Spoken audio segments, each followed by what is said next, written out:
episode of On That Note's Better Know a Rock Star. I'm Cindy Royal, and I'm here to help you get to know some of the talented and creative musicians in the Austin community. Today, my guest is Paul Miner. I'm really happy to have Paul Miner here with me today.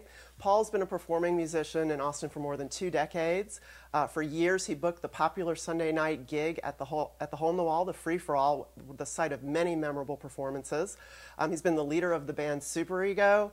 He has done some solo projects, and he's a 2002 inductee in the Austin Music Hall of Fame. And really, that's just the beginning of covering your accomplishments. Anything that has to do with Austin and music, Paul's been involved with it. So I can't think of a better first guest. So thanks for stopping by today, Paul. My pleasure. I'm glad to be here in your wonderful home. Thank you. Yeah. Well, you know, I've known you for a long time, but I don't really know that much about how you got started with music and how you really got first involved with the Austin music scene. Okay, well, my family moved to Austin in 1980 when I was a freshman in high school. So you can do the math on my age if you like. I went to Crockett High School in South Austin.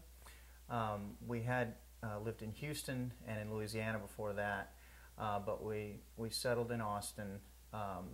My father was working in the government, in the Social Security Administration, so we'd done a little traveling based on his promotions and things. But when we got to Austin, I was immediately drawn to the local live music scene, which was already very much flourishing, mainly around just a handful of clubs that were in town back then: the Continental Club, the Back Room, and the Hole in the Wall were all places where I had some of my very first intimate live music experiences.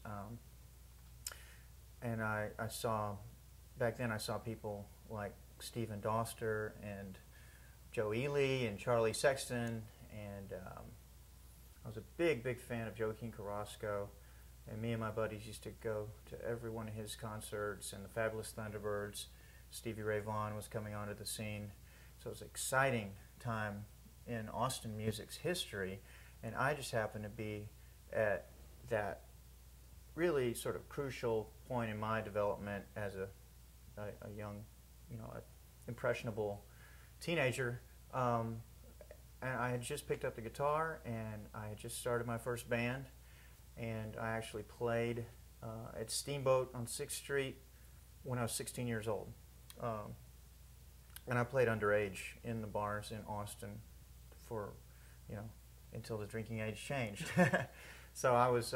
until you got old enough. Until I got old enough to be there. I remember when I think I might have celebrated my 19th birthday at the Hole in the Wall after having played and drank there for a couple of years. And then the same thing happened when I turned 21 because the drinking age had changed. But I had already been in there partying and had a party to celebrate being of it finally legal. So those were more innocent times. It was simpler, and I felt like I think there's probably a lot more to be risked now with that kind of behavior. So I don't encourage it, but it was fun. It was a good way to kind of get some training. And there was a time in Austin when my name was associated with my first band, The Urge, and us being underage. We were a band that was known as a teenage band, like they have a lot of that kind of scene in Austin now. It's a big scene in Austin, actually, the teenage bands. The Steps. The Steps is a great example. I'd say we were probably, the Urge was probably the Steps of our time, of the 80s.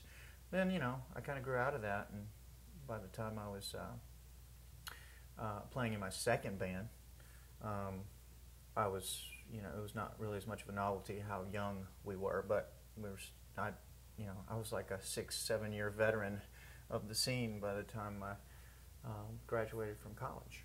Well, when I go to shows, most of the people that are in the audience, or a lot of the people in the audience, are other musicians, and it seems like it's a pretty supportive community. Why do you think that's important?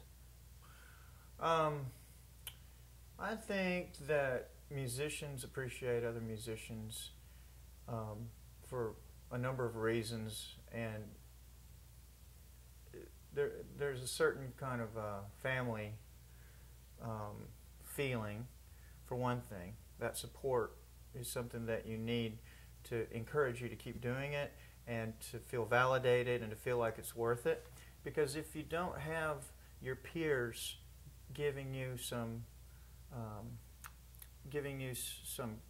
support, constructive criticism, just feedback, it's really all you're looking for as a musician, is someone to say, hey, I like that song, or even, that song would be better with, if it were shorter or something like that. Just if somebody's listening, you kind of feel like it's worth doing. And musicians are supportive to other musicians because they know what that's like, and they know what it's like to play to a room full of indifferent people, and they know that it makes all the difference if somebody is just paying a little bit of attention. So musicians are comfortable with approaching each other at shows and giving their opinion and saying, this works for me, and I appreciate what you're doing, and just the fact that you're doing it, and the fact that maybe you're making some kind of new statement, or maybe you're having, you're bringing something new to the form. And musicians, I think, just find other musicians' work compelling,